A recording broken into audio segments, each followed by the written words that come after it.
Welcome back to Project 94 for another diecast review here on the channel. And today we're going to be taking a look at another 2023 diecast. This one today is going to be Erik Jones and his 2023 U.S. Air Force Thunderbirds Chevrolet Camaro for Richard Petty, almost said Richard Petty Motorsports, Legacy Motor Club. Another Erik Jones diecast of the U.S. Air Force line of paint schemes. And I gotta say, this is a very, very cool looking Air Force car. And I didn't think it was possible many years ago to see a car with a paint scheme that makes it look like it's flying in the air. Well, when this car was flying around Talladega and a few of the other tracks, man, it literally looked like that thing was flying. Because it's the U.S. Air Force. It's based on an airplane paint scheme. And when you put an airplane paint scheme on a NASCAR, stock car, or any race car, especially an Indy car, it's going to look like it's flying in the air. But yeah, this is a very, very cool looking diecast. I love the way this one looks. 2 white diecasts in a row, so hopefully we get some more color variety in the next haul. Apparently we're also going to be getting many, many more diecasts next weekend, including Kyle Busch's Auto Club win, so stay tuned for all those reviews. It's going to be fun. We just recently reviewed the Valvoline cars, so that's going to be a good video for you guys to check out. So diecast views are back on the channel, so you guys a 360 view of this car. Or the box, I should say. We'll get into the car shortly. Here we go. And fun fact, when I was really young, I used to collect airplane diecasts. I don't do that anymore, but I definitely had some military-style planes in there. But this one would definitely blend in with all those diecasts that I have of all those airplanes. If I can get this box out of my way. There we go. Here's the diecast out of the box. As you guys could tell, really, really sharp. It's another paint scheme with red and blue on it.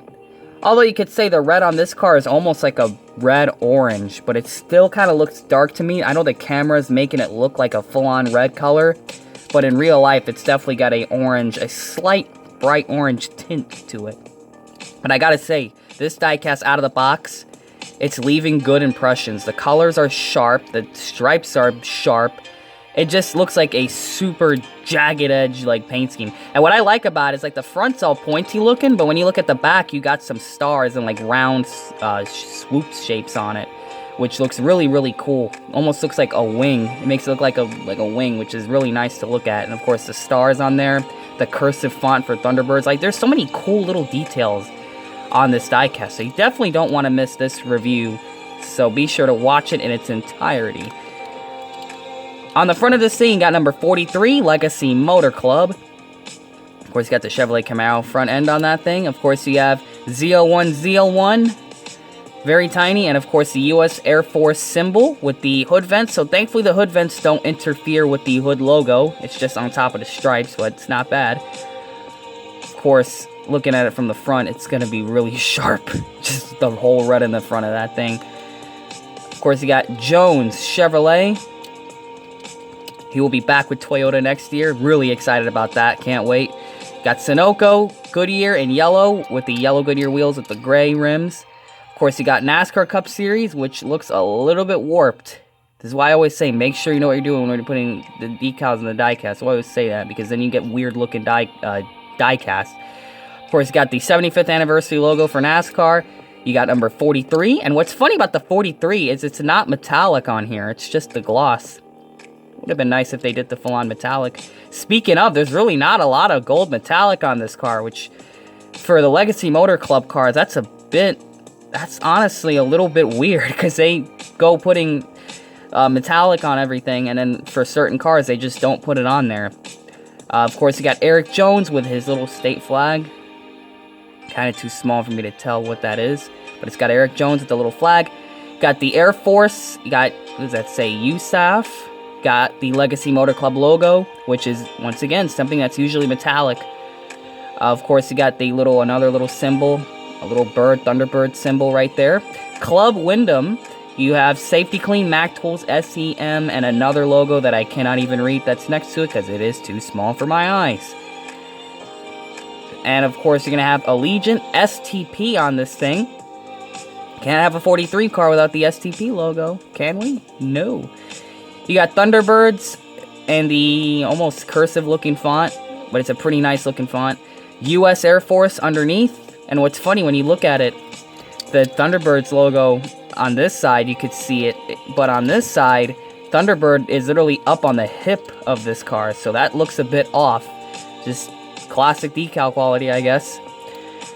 Of course, on the back of this thing, you're gonna have Legacy Motor Club. Got Chevrolet 43, US Air Force. Would have been cool if they put like a slogan back here that it like cross into the blue or something.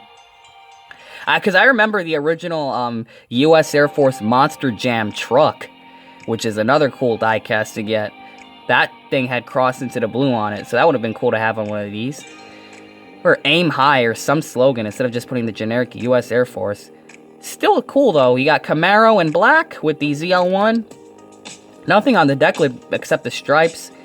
You got Jones, and of course you have that iconic airplane star and stripe logo. And of course the number 43 up top. Now we're going to look at the number color, but before we do that, we got to make sure we talk about the color it was painted first. So the base coat is a spray painted white, which looks really, really good on this thing. Of course, the numbers. You got the burnt orange roof number with the dark blue outline to it. They're still doing that to the roof numbers on certain schemes, which I like it. I've always liked it, the burnt orange, because it makes it easier to find that 43 from the spotter stand. Of course, on the doors, you have the black shadow, a thin black outline, and the fool's gold gloss number fill-in. And my theory as to why there's no metallic gold on here is because it would look weird to have all that Legacy Motor Club, like, team identifier stuff on a paint scheme that's supposed to be like a throwback to an airplane. Like, the airplane would obviously never have black and gold on it. So it does make sense to me that they would get rid of that stuff just for this one paint scheme. I just do wish they kept that decal metallic, and the same with the 43, but at least the paint scheme itself is recognizable. They're not plastering black and gold Legacy stuff on a paint scheme that never had it.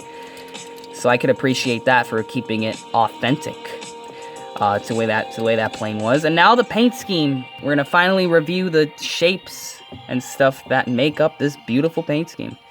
So in the front of this thing, oh, before we do that, black spoiler, black side markers, and of course the black splitter out front. So on the front of this thing, it's going to be that all burnt red orange color. It's going to be angled like a triangle so it can look pointy in the front. So all the OEM details are covered up by the red, which looks really cool, or behind the OEM details, it's all red. And it's going to wrap pretty nicely. It's going to slash past the wheel well and onto the quarter of the front right there. Front fender. And of course, you're going to same thing with the thin blue stripes. So as you can see, it starts out from the side. It slashes through the wheel well, just like on this side. I mean, this side doesn't look the greatest. You got a bit of a little gap right there. That's a bit of an error. Oh well. But it's going to slash through the Goodyear. It's going to be spaced evenly over the red, and it's going to spike at the front right there. They're not going to touch each other, but they're close to meeting, the tiny spikes of the blue right there. The same blue that's used for the Air Force logo. Dark, dark blue. Almost like a navy blue, but you could still tell that it's blue. So that's pretty much going to make up the whole front of this thing, which looks really cool. It's an iconic design. See this coming behind you, you know exactly what it is. And looking at it from the middle portion, it's mostly all white in the middle, but then towards the back, you're going to get more of a design. So at the butt of the plane, you're going to have the, let's see, 1, 2, 3, 4, 5, 6 little stars in dark blue. And it's going to wrap over, or pretty much over the little, what would you call these? Little round strakes? I don't think strakes is the right word. Like the round little swoops right there. It almost makes it look like, a wing, like a cartoony, like, bird wing, if you know what I mean. Like, but you got the stars on it as well. It looks really cool. And of course, you're going to have it round up here as well, because I'm assuming this is meant to wrap around the back of the plane. But it looks cool. I like how it has the stars with the red on there. It makes it look very American.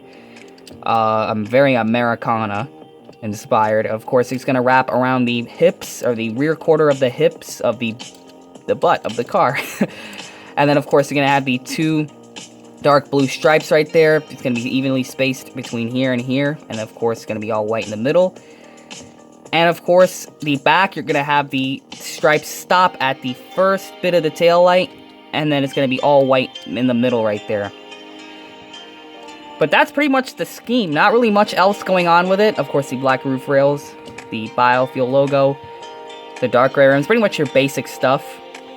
But it's based on the original airplane scheme, the Thunderbirds. And here's where I mentioned it again, of course. Look how the decal on this side wraps perfectly. The Thunderbirds logo doesn't even touch the hip on this side. But on the other hip of the car, it wraps over. So look how funny that decal work is. See how like on this side, it's perfectly on the side, but on this side it wraps over? That decal needs to be slid a little bit lower. Let's get it so the Thunderbird, because these things are symmetrical. They're the same on both sides. How could you mess up the decal package for that? That's why I always say, make sure you know what you're doing when you're putting decals in your diecast. You're going to get funny stuff like this. Okay? But, anyways, I'm going to give you guys a 360 view, because the car, regardless, is still beautiful. Because it's based on the airplane. So here's the front of the car. Here's the hood. Here's the right side of this thing. Close up the right side of this thing. Here's the back. Here's the deck lid. Here's the roof. Here's the left side. And the underbody of the car. And that right there is going to be Erik Jones and his 2023 U.S. Air Force Thunderbirds Chevrolet Camaro. I believe this car was a fan vote and this one won. So congratulations on that. So yeah, guys, what do you guys think of this diecast? Thank you all for checking out this diecast review. Comment, like, and subscribe. Let's get some of your opinions in there. And of course, make sure you know what you're doing when you're putting decals in your diecast. And we will see you in the next one. This is a very, very cool Erik Jones car. There'll probably be some more content next weekend, so stay tuned. And yeah, guys, make sure you know what you're doing when you're putting decals on your diecast.